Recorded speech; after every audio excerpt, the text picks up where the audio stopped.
আসসালামু আলাইকুম, শুভ সকাল। আমি এই মুহূর্তে দাঁড়িয়ে আছি বাগেরহাট সদর হাসপাতালে। রক্তদানে নেই কো ভয়, রক্ত দিয়ে করো মোরা মানবতার জয়। সেই জয়গান গেয়ে আমাদের এই প্রিয় ভাই ছুটে এসেছে তার 13তম বার ও পজিটিভ লাল ভালোবাসা দানে এগিয়ে চলে এসেছে সাকিব ভাই।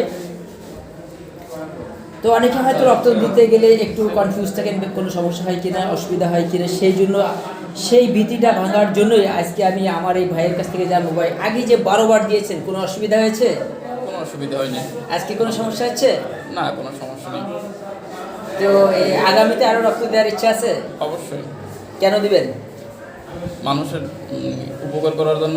এই বারবার যে আপনি ছুটে আসেন রক্তদানে, এটা এটা মানে কোন দিক দিয়ে, কিসের কারণে আপনি বারবার রক্ত দিতে চান?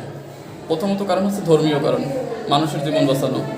দ্বিতীয়ত নৈতিক বা রাষ্ট্রীয় দায়বদ্ধতা, অনেক কিছুই আছে। অর্থাৎ বিবেকের তাড়নায় একজন বিবেকবান মানবিক মানুষ আমাদের এই প্রিয় ভাই, সে মানবতার ডাকে সাড়া দিয়ে বারবারই মানবতার হাতটা বাড়িয়ে দেয়। তো আসুন করি রক্তদান, হাসুক রোগী বাঁচুক প্রাণ। আর আমরা কথা দিয়েছিলাম প্রয়োজনে পাশে আছি সবসময়, সেই স্লোগানকে বাস্তবায়ন করতে একজন মুমূর্ষু অসহায় মুমূর্ষু মানুষের পাশে আমাদের এই সকল ভাইয়েরা দিনে রাতে সময়ে অসময়ে দুঃসময়ে সব সময় ছুটে আসে।